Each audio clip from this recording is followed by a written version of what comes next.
All right, so today in Algebra 2, we're going to start section 1.1. Our chapter 1 essential question: what are the ways in which functions can be used to represent and solve problems involving quantities? So section 1.1, key features of functions. 1.1 essential question: how do graphs and equations reveal information about a relationship between two quantities? After section 1.1, you should be able to interpret key features of linear, quadratic, and absolute value functions given an equation or a graph. Okay. So yesterday in class, we reviewed linear, quadratic, and absolute functions. We will spend 2 days on section 1.1. So today and tomorrow, we will finish section 1.1. And at the end of the week, we will take our quiz over section 1.1. All right, so let's go ahead and get started.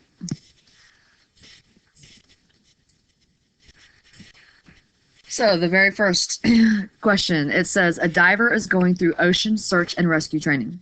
The graph shows the relationship between her depth and the time in seconds since starting her dive. So we see this is our picture down here. So our very first question, what details can you determine about the dive from the coordinates of the point 5, -8? So let's look at that point, 5, -8, right here. So it's asking what details can we determine about that? Well, what do we know about the dive at that point? We see that our diver started up here, went down, stopped here, and then started going back up. So that point, 5, -8, we can see that's the lowest point of the dive. So this is our lowest point of the dive.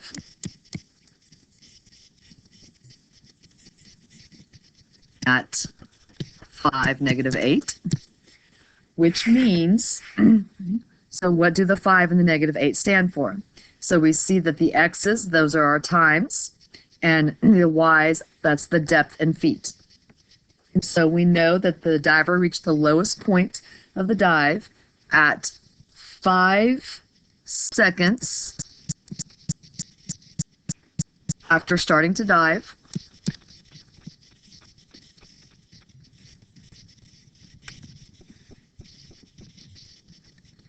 And since it's a -8, went down below the surface and 8 feet below the surface. So that's what that point 5, -8 represents. It's the lowest point of the dive, and we know that occurred 5 seconds after starting the dive and 8 feet below the surface. So number 2 says, what is the average speed of the diver in the water, and how can you tell this from the graph? Okay, so average speed, okay, of the diver in the water. This is asking us for slope. So if we look, let's just pick 2 points. We have lines. We know that we can find the slope of the line given 2 points, right? So if I looked at this first point right here, our starting point, so that is the point 0, 2. And then just pick another point, okay? So I have this point right here, 1, 0 is also on my graph. So 1, 0, that's also on that line. So if I look at that, I can either plug into my slope formula that we talked about yesterday in class, y2 minus y1 over x2 minus x1, or remember slope is rise over run, okay? So how far from the first point do we have to go down and over or up and over? So we have to go down 2 and over 1. So we know that we have an average of 2, and this is, we're going down y, so that's feet, over 1, which is time, so seconds. So our average speed of the diver is 2 feet per second, okay? On the left-hand side, when they're diving down, it's a -2 feet per second, and then when they start coming back up, it's going to be a positive 2 feet per second, okay? And number 3, which point on the graph shows the starting location of the diver, and explain? Well, where did they start out at? This point right here. So the point 0, 2 shows the starting location of the diver. How do I know that? Because my time is 0. So that's where the dive begins.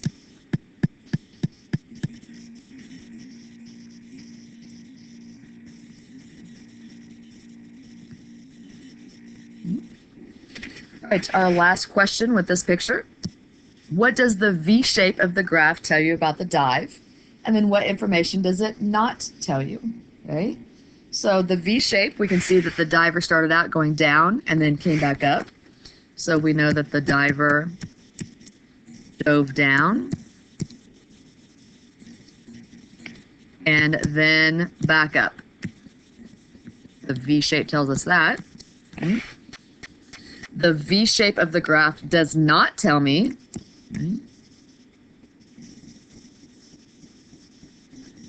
if the diver went horizontal.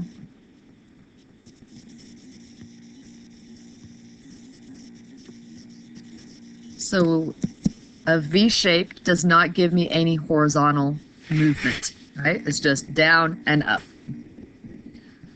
All right, so now let's talk about some vocabulary. We talked about some of this yesterday. The set of all possible inputs for a relation is called the domain. This is what we put in. The set of all possible outputs for a relation is called the range. That's what we get back out. Now we're going to talk about notation. So the first type we're going to talk about is called set builder. So set builder notation uses a verbal description or an inequality to describe numbers. Then we also have interval notation. And this represents a set of real numbers by the pair of values. And interval notation is the one that we will use mainly in this class. Okay, next page. In interval notation, parentheses are used when the number is not included in the domain, where brackets are used when the numbers are included in the domain.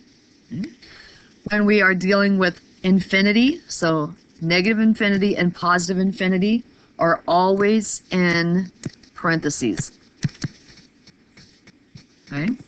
Because infinity, okay, we don't have an actual number, okay? That's like a variable that's representing that. So that's always going to be parentheses because that's not ever going to be included. It just means that it goes on and on and on forever. So here I gave you some examples of what we're talking about. Interval notation, I have bracket, 3, 4, bracket. In words, that's telling me all real numbers that are greater than or equal to 3 and less than or equal to 4 are included. So the numbers 3 and 4 are included. Set notation, we have these set notation brackets. X, that tells me what variable we're dealing with, and then we have this line that tells me, okay, now what is the domain? And then we see that X is between 3 and 4, but it shows me that they are included because it has equal signs. In next type, we have a parenthesis 3, 4 brackets. So this in words, all real numbers that are greater than 3 and less than or equal to 4. So the number 3 itself is not included, but everything bigger than that, so 3.00001, 3.2, 3.5, those are included. The number 4 is included. Set notation, we see the variable is x, and we see the x is between 3 and 4, with 4 being included. So we could say x is x is greater than 3, but less than or equal to 4. And then we could have also written this as bracket 3, 4 parentheses, which means that 4 is not included, but every number up to that, okay, so the number 3 is included, 3.9999999, as we're getting very, very close to 4, that's included. So all real numbers that are greater than or equal to 3 and less than 4. Set notation, the variable is x.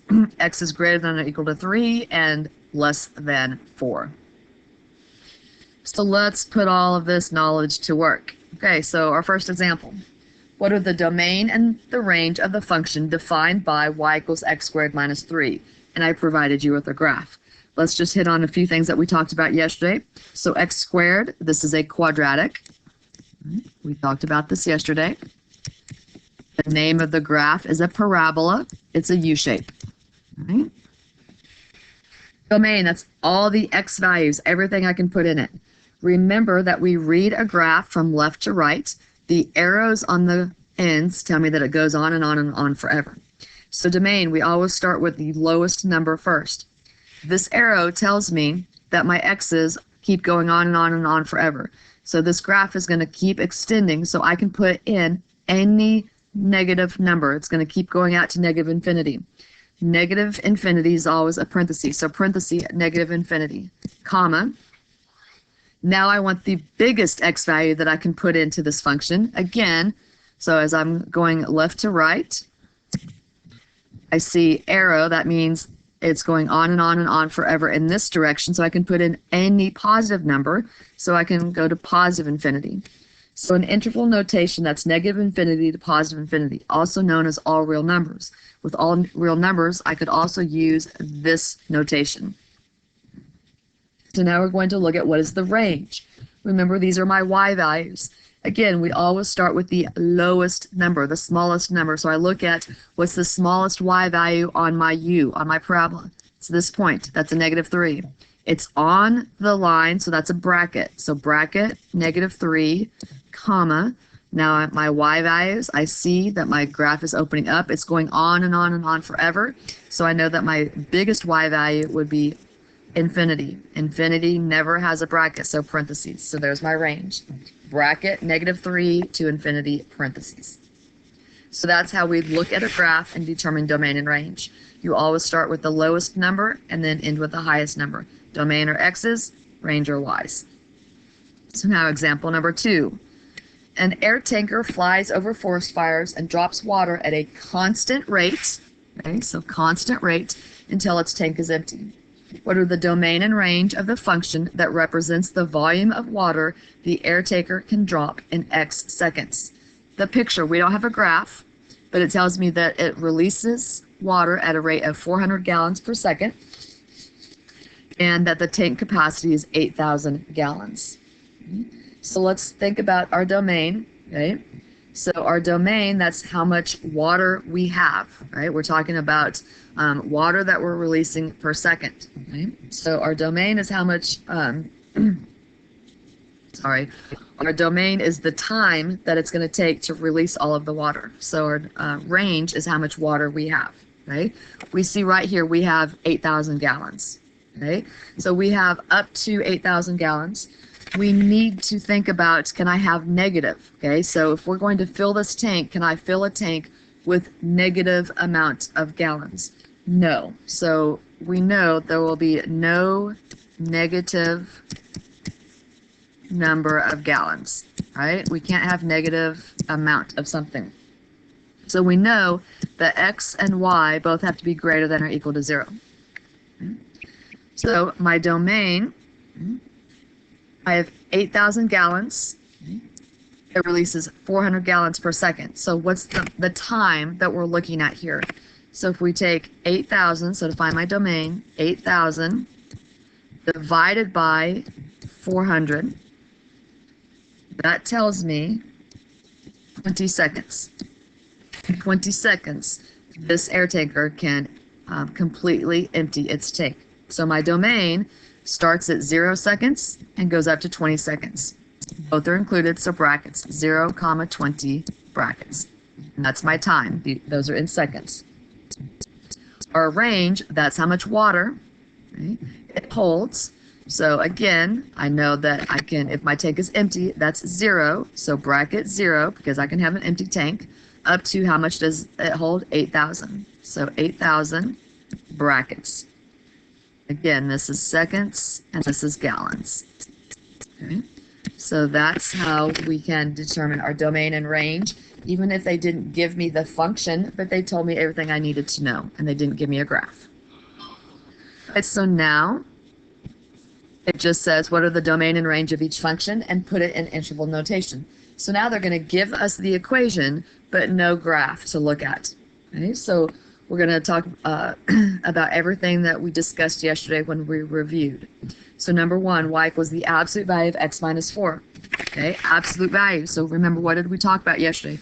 We know that this graph is going to be a V shape, right? Domain, remember, these are what we can put in. Remember, we said absolute value. we can put any number that we want to into an absolute value equation, right? So that's negative infinity to positive infinity. So parentheses, negative infinity, positive infinity, parentheses, or I could write all reals. So now the range, this is what I get back, okay? Remember that in an absolute value, we said that we will never have a negative number. So the smallest number that I could get out of this absolute value would be 0. I can get a 0, right? So if I put a 4 in for x, 4 minus 4 is 0. The absolute value of 0 is 0. So 0 is included, bracket, up to any positive infinity. So there's my range. All right, so now number 2, y equals 6x minus 2x squared. Notice this one is not written in standard form. So standard form means our highest exponent comes first. This is the same thing as saying y equals negative 2x squared plus 6x. X squared, this is telling me it's a quadratic, which means it's a parabola. If I want to find my domain, okay, a parabola, quadratic. Remember the U shape? We had one of those up here. What did we say? We can put anything in it that we want, right? We're not restricted. So my domain, what I'm putting in, all real numbers, negative infinity to positive infinity. My range, again, going back up here looking at parabola, remember my range, if my parabola opens up, I'm going to have a low point. If my parabola opens down, I'm going to have a high point. That point, remember we talked about yesterday, that's our vertex. So I need the y value of this graph's vertex. They didn't give me a graph, but that's okay. I can still find it. Again, we talked yesterday about the formula for the vertex is x equals negative b divided by 2a. Again, we rewrote this problem in standard form so I could identify a and b. Okay, a is always the number in front of x squared, so here my a is negative 2. My b is always the number in front of x, so in this problem my b is 6. I'm going to plug these into this equation. X equals negative b. My b was 6, so negative 6. You just change the sign of it. Divided by 2 times a, my a is negative 2. So I have negative 6 over 2 times negative 4. Two negatives make a positive. That reduces down. They both have a 2 in common. That reduces to 3/2. So the x value of my vertex is 3/2. So I know my vertex is going to be 3/2 something. I'm looking for range. Range are y values. So now I need to find the y value that goes with that vertex. That's going to be that low point. I do that by plugging this x value in. So I'm going to plug this x value into this equation. Solve for y. So I'm going to have y equals negative 2. Instead of x, I'm going to put 3/2. Quantity squared. Plus 6 times instead of x, 3/2. Now we're going to work out what we have here. Notice we have fractions. Those of you that had me last year know I love fractions. We deal with fractions all the time in this class. Okay? So now I have y equals negative 2 to square a fraction. I square the top, I square the bottom. So 3 squared on top gives me 9. 2 squared on the bottom, 4. Plus here I want to multiply 6 times 3/2. So I can do 6 times 3 is 18 over 2. So now I'm still need to work this out. Negative 2 times 9/4. I could go ahead and multiply negative 2 times 9 and then simplify, or I see I have negative 2 on top, a 4 on the bottom. Remember, numerators and denominators, you can cancel each other out. That 2 goes in here twice. So now I have negative 9/2 on plus 18 divided by 2 is 9. So now I need to get a common denominator in order to add these together. So negative 9/2 plus 18/2, right? They now have the same denominator, so I can add them. Negative 9 plus 18 is 9. My denominator is half. So my y value is 9/2. So the vertex, or the low point of this graph, if we were to graph it, would have been the point 3/2, 9/2. I'm looking for my range. So my smallest y value is 9/2. Okay. Or sorry, not my smallest. This is going to be my biggest y value. Another thing we talked about, my a is negative, so this parabola is opening down. Sorry about that. So my biggest y value is going to be 9/2, so that means my smallest y value is negative infinity.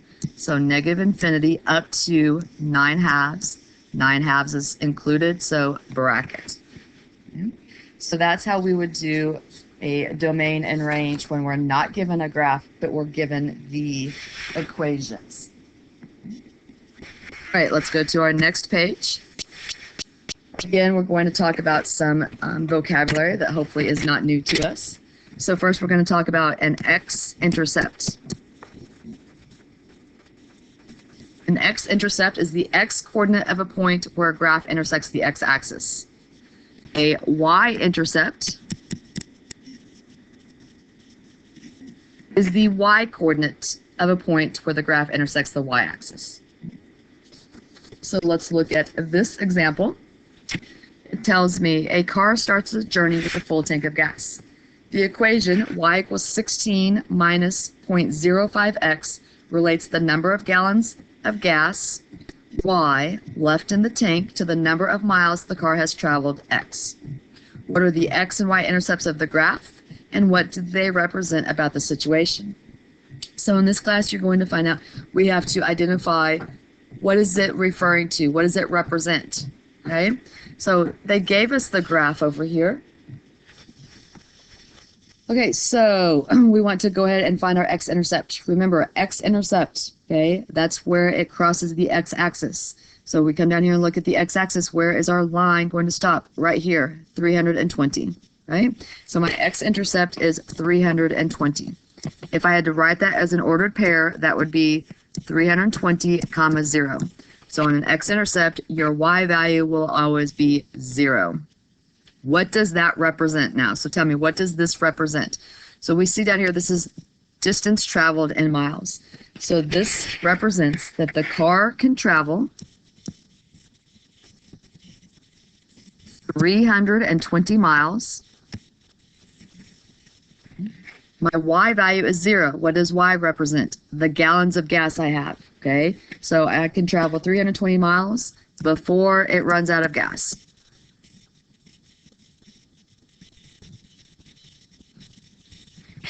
So now we're going to look at the y-intercept. So where is this line going to cross the y-axis? At this point right here, 16. If I wanted to write that as an ordered pair, 0, 16. So a y-intercept, your x will always be 0. What does that represent? This is gas remaining, okay? This is my starting point. So this means that the car has 16 gallons of gas at the beginning of trip. So at the beginning of the trip. So that's what our x and y intercepts represent. I start out with 16 gallons. I can drive 320 miles before I run out of gas. Okay. All right, so now we're going to practice how do we find the x and the y intercepts of the function when we're not given a graph. We're going to do this algebraically. Okay, you should have done this in Algebra 1, so this would be a review. So algebraically, in order to find an x-intercept, remember x-intercept means my y is 0. So we put 0 in for y and solve. To find a y-intercept, remember my x is 0, so put 0 in for x and then solve. So number 1, y equals the absolute value of x minus 3. If I want to find my x-intercept, I'm going to put 0 in for y. So 0 equals the absolute value of x minus 3. I want to solve this equation to get the x all by itself. So first thing I need to do is move that 3 to the other side. So add 3 to both sides. So 3 equals the absolute value of x. So now what did we say? Absolute value. Absolute value means I can put anything in. So I just know that it's always going to come out positive. So I can say the absolute value, okay, of x, when will it equal 3? X was either positive or negative 3. Okay. So my x-intercepts, I have 3, 0 and negative 3, 0. So now I want to find my y-intercepts. Y-intercepts, I put 0 in for x.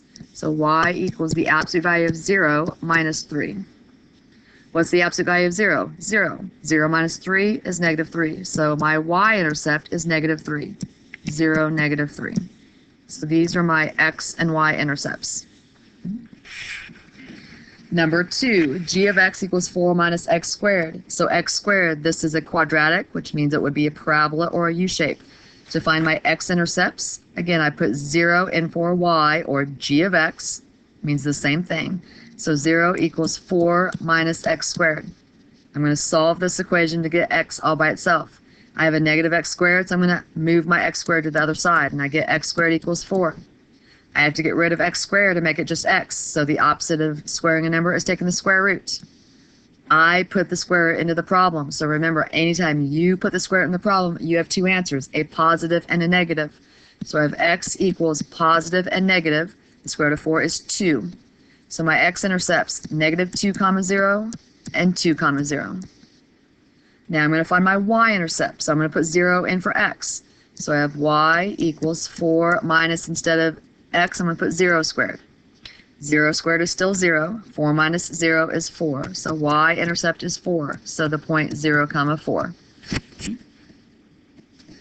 All right, next it says the x-intercepts are also known as the zero of a function. So there are lots of names for x-intercepts. X-intercepts are known as zeros. They're also known as roots. We'll talk about that later. So just know that if they ask you to find the zero of a function, they're just asking you for the x-intercept, okay? It's called that because they are the input values that result in the function output value of 0. So if they ask you to find the 0, they're saying when y is equal to 0, what's the x value? All right, that's where we're going to stop for today. Tomorrow we will finish these notes. Okay? So your homework assignment is not due tomorrow because we have not finished all of the notes. But you want to go ahead and get started on your homework. Go through and do the problems that you know how to do after today's lesson so that tomorrow you don't have a lot of homework to do. All right, so that's day 1 of section 1.1.